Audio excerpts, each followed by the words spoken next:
Welcome to the deep dive. So you've handed us this stack of sources, articles, research, news reports, all looking into the incredibly rapid developments in artificial intelligence. Our mission today is really to cut through all that noise and help you pull out the key insights, the stuff that matters, so what behind what's happening in AI right now. That's exactly it. Yeah.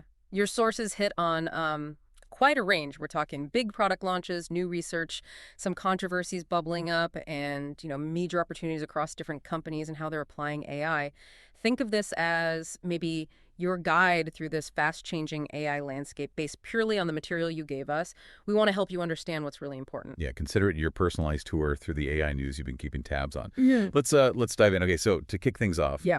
the competition, it's pretty fierce among the big players, isn't it? Your sources really show just how fast everyone's moving, trying to get ahead, especially with generative AI. And we're seeing this play out like right now in video generation. Oh, Google just rolled out VO3.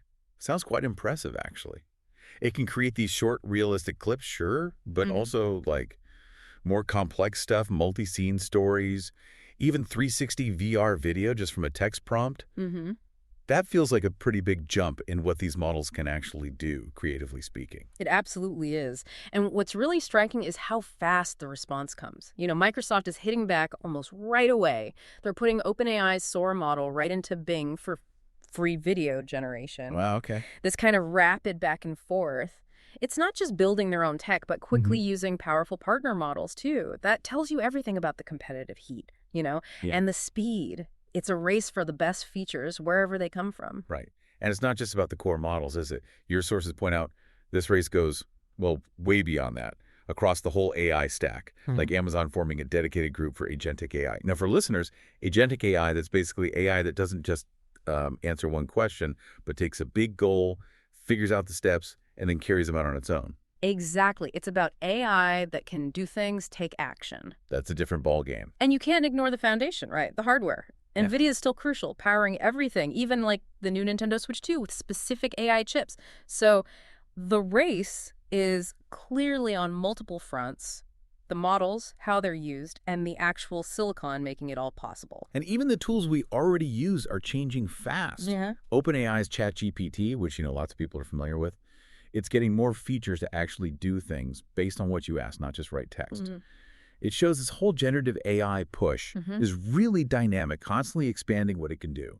Okay, so it's not just the big platforms evolving. Yeah. Your sources show AI making real moves into specific industries. Let's look at how it's actually transforming things on the ground. Yeah, let's do that. A really powerful example is education, specifically in India, actually. The scale is just huge. We're talking over 250 million students potentially using AI for like personalized learning. Teachers getting real-time insights using machine translation to get past language barriers in class. I mean, that's impact on a massive scale. It genuinely is. And, on one side, the potential is incredible, bridging gaps, improving access, great stuff.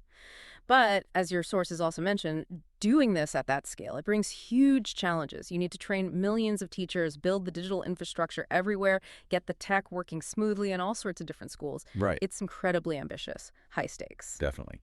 Okay, shifting gears a bit. Healthcare and biotech. There's this new AI model, BioReason. Sounds exciting. The idea is to bring expert-level reasoning to genomics research. So basically, training an AI, probably a specialized language model, on vast amounts of biological data to interpret complex gene stuff and results, kind of like a seasoned biologist would. The goal being to speed up discoveries, push personalized medicine forward. And AI in healthcare isn't just the super high-end research either. Your sources mentioned Philly Tech Week, where an AI caregiving app won an award. Oh, interesting. Yeah, for its practical use, helping with communication, scheduling, personal care, specifically for the aging population. It shows AI tackling very real human day-to-day issues, too. And if you connect those examples, you see AI isn't just for the tech giants anymore, is it? Right. It's developing these very specific tools for particular fields, like biology or elder care. That shows its potential for real, tangible impact, way beyond just chatbots. And then there's Anthropic. They're taking their AI, Claude, into national security with something called Claude Gov. Right, I saw that. Tailored specifically for classified data, government use, with extra safety features built in. That's a pretty major push for secure, dependable AI in really critical areas like defense and intelligence. Okay, let's pivot now to how AI is changing the way businesses operate based on the insights of the sources you shared. Meta is a big example here. They're apparently building AI tools that can basically create and manage entire ad campaigns automatically. Hmm.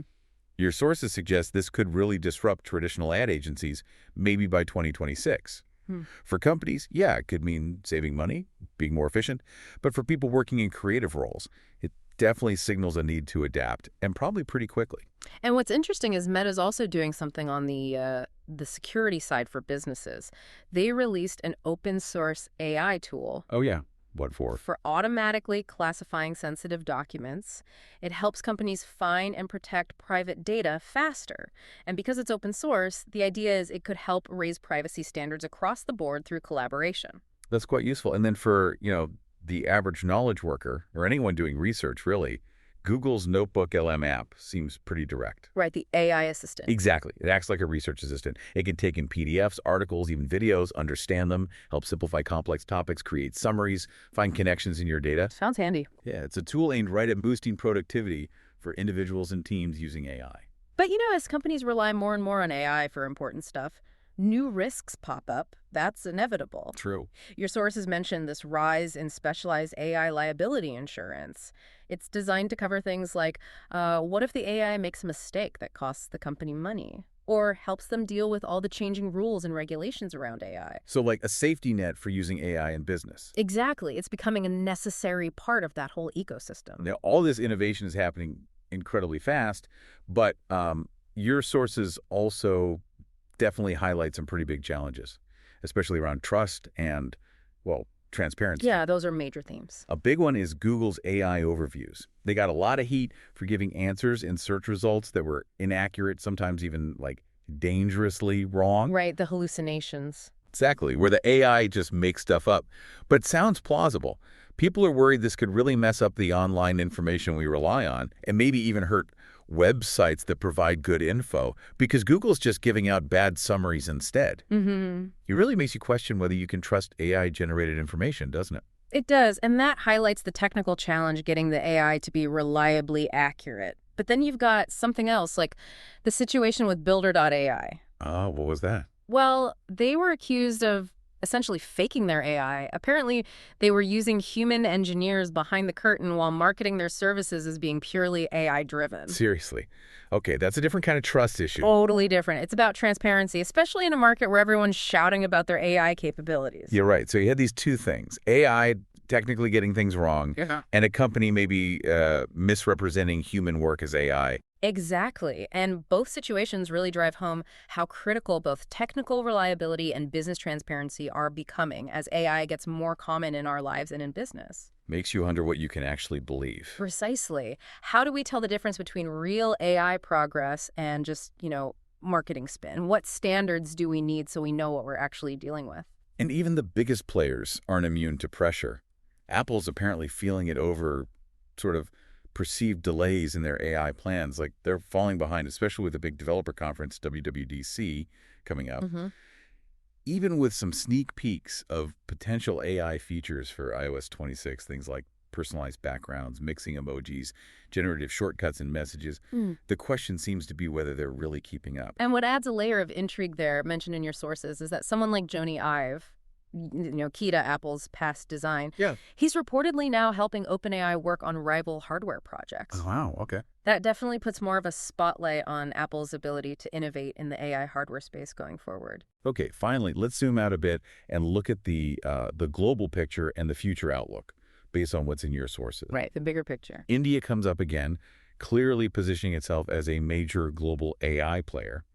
OpenAI is actually launching its first international initiative there, the OpenAI Academy. Partnering with the India AI mission, wasn't it? Exactly. The goal is to provide training, resources, run hackathons for students, startups.